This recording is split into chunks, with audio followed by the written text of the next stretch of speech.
Hey interwebs, moralgamer here. Alright, doing another quick post today.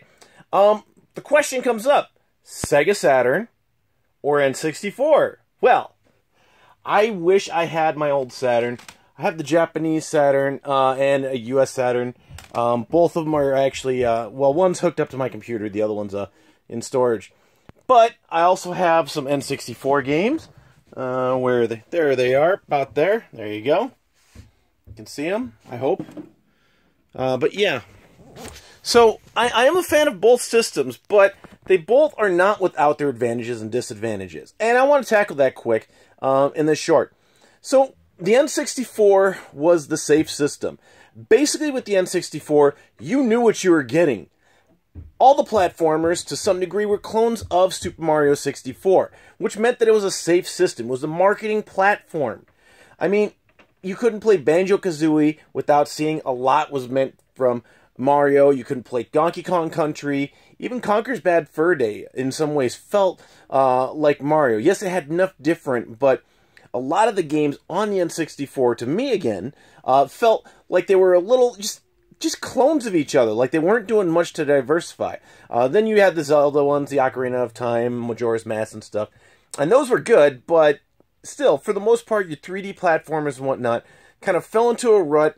Everything else was just, hey, let's throw a new skin on it, new story, but it's mostly the same game. Meanwhile, your Sega Saturn had a lot of different stuff. A lot of different stuff. So you had like Jurassic World. I know not many people remember that, but Jurassic World. Wow. Lost World, Jurassic Park 2. And in that one, it was a side-scrolling one. It played nothing like the Jurassic Park on Sega Genesis. But it was cool, because you had a lot of different characters you were playing as, researchers, Compsognathus, T-Rex, Velociraptor. I mean, they gave you a variety of stuff to do, which is sweet. Then again, you also had Bug, Croc, and neither Bug nor Croc had the same feeling to them. They both felt like very different games, from my experience. So that was cool. You had, oh my gosh, Nights, Into Dreams, epic game, 2 styles of play. You had the flying and then you had the wandering. I really wish they would have done some more with that one, because that was an awesome title. But on top of that, though, you had, with the N64, you had your first-person shooters, your platformers, and those were the major ones you were getting. You also had Pokemon, but that was another story. And if you were diverging out of that, I mean, yes, Star Fox and some of the racing titles, okay. Very little for fighting, very little like Resident Evil and whatnot. I mean, you got Resident Evil 2 on N64, but not a whole lot of difference, right? Meanwhile, you had this experimental platform with the Saturn. They threw lots of stuff up against the wall, and whatever stuck became sweet franchises. You had Shining Force. Shining Force 3 was on Saturn, and that was awesome. You had Dragon Force. You had, yes, Fighters Mega Mix was a continuation of the Virtua Fighter series, but it was still a solid title. You even got to have Mortal Kombat Trilogy, which this N64 did get, but what I'm showing you here is that there was a variety of just different fighting games, different titles, and styles of play. That's what was really awesome with the with the Sega Saturn here. But the thing is that with the Sega Saturn, they just threw it, said, okay, here we go, let's do whatever works.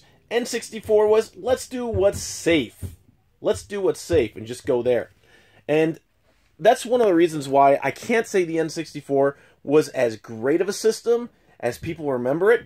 Yes, it's got some memorable titles, but overall the diversity, you stick to a few different genres. It's either going to be a first-person shooter, it's going to be a flying or driving game, I guess you could say 3, or it's going to be some type of platformer. There's not much in it, there's not much else that's out there.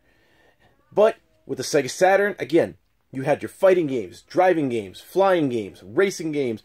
Well, racing, driving was the same thing. You had RPGs, JRPGs.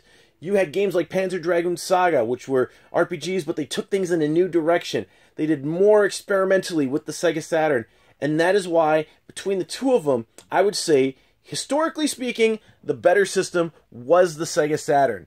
But if you're talking in sales and so forth, yes, obviously the N64 did better, because sometimes it's better to play it safe. I'm sorry, Sega. As much love as I had for the Saturn, I know the N64 is the one that won that community. But still, which is the better system looking back? Obviously the Saturn. The only things it could have done better was actually have the multiplayer. You could have 12 players, by the way, on one Saturn. Freaking awesome! Only a handful of games actually supported that, though, and I had 3 of them. But you could have actually had multiplayer on the console itself instead of 2 ports. That's one thing you could have done better. And N64, come on, guys! Where's your online play? Saturn had it. What's up? Any rate, Moral Gamer, as always, comments below. I'd love to hear from you. And like, subscribe, comment, share. We'll catch y'all next time.